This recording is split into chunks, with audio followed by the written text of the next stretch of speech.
une petite vidéo pour tenter de vous montrer comment on change les clignotants sur Golf 6.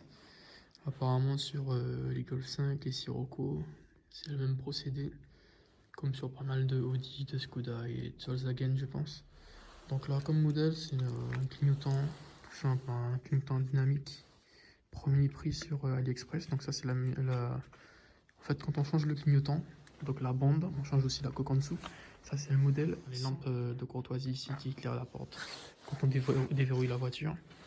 Et du coup on va faire ça, ici on a ce côté là, et l'autre côté il est dans la boîte, visiblement ça c'est le bon côté. On va commencer par celui-là, c'est parti. Première étape, on va ouvrir le rétro, voilà. Pour faire ça on aura besoin d'outils standards, des démons de garniture. Pour trouver une roto, feu vert, il y a une boîte à mallette toute simple. Même si on n'a pas besoin de tout ça, on a tout simplement besoin de quelques radicales, quelques torx, c'est tout. Donc c'est parti. On va essayer de démonter le miroir, il faut le déclipser. On va essayer, sûrement on peut le faire à la main ou bien avec quelque chose d'assez plat. Mais avec un démon de garniture c'est toujours plus pratique. Comme ça on est sûr de casser aucun clips. Hop. Et quand vous faites ça, faites attention à ne pas faire tomber le miroir. Pas de tir non plus. Donc là je pense qu'il est déclipsé, on va essayer de le récupérer.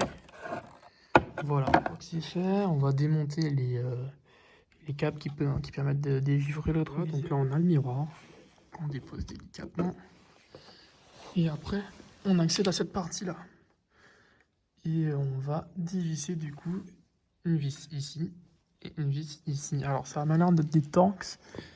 J'ai pris, c'est du Torx 10. Donc avec ça, normalement, il ne devrait pas avoir de... Ouais, ça sera à la main et la dernière. Enfin, on a le mien. Il est en haut.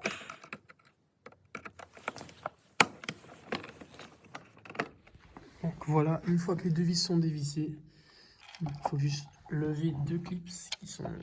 j'aurais du mal à zoomer, mais vous le verrez avec un peu plus de lumière. Il y a deux clips en haut à soulever, vous les prenez et ça vient tout seul. Faites attention à ne pas accrocher les câbles. Et à ne pas perdre les vis surtout. Je les mets dans la voiture. Une fois que c'est fait, on peut rabattre le rétro. Il suffit juste de retirer la coque. Si ça vient pas tout de suite, il y a quelques clips qu'on peut relever de l'intérieur à la main. Normalement, vous les voyez en haut ici. Alors, je sais pas si on va bien voir, mais c'est pas compliqué. Alors voilà, ça vient à la main, pas même besoin de retirer des clips compliqués. Et après, la dernière partie. Alors, c'est clipsé ici. Hop. Et c'est clipsé où encore? Je crois que c'est tout. Donc ça devrait aller rapidement. Donc on a les deux petits clips ici qui sont assez embêtants, mais une fois que c'est déclipsé en douceur, on a cette coque là. Donc celle qu'on va changer qui vient tout seul. Il suffit juste de déclipser ici. Elle est où la nouvelle coque? On va clipser ici sur l'emplacement et on fait le chemin inverse. Donc voilà, j'ai rebranché la nouvelle coque. Exceptionnellement, je la laisse pendre pour la vidéo parce que j'ai pas 3 mains. J'en ai que 2, mais il faut éviter quand même, ça peut abîmer les câbles. Et on va juste vérifier avec la clé en déverrouillant que ça fonctionne.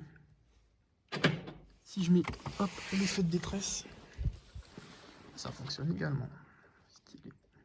Là j'ai reclipsé la coque ici à ce niveau là. Faut faire attention parce qu'il y a des détrompeurs qui fait que si ça rentre pas en fait faut pas forcer, il faut juste les aligner et après ça s'enclenche tout seul. On va quand même retirer ça pour pas clipser le film avec. Et voilà, du coup tout est remonté. Bon, on a quelques traces de doigts mais c'est pas bien méchant. Ça donne ça.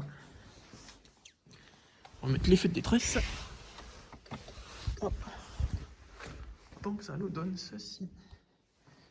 En comparaison avec les autres, d'origine ça donne. Voilà, ça fait un petit détail. Du coup, voilà, je vais faire l'autre côté et on se retrouve après. Et voilà, donc le deuxième côté a été fait. J'ai un peu plus galéré parce que ça reste des coques en plastique avec des clips en plastique aussi.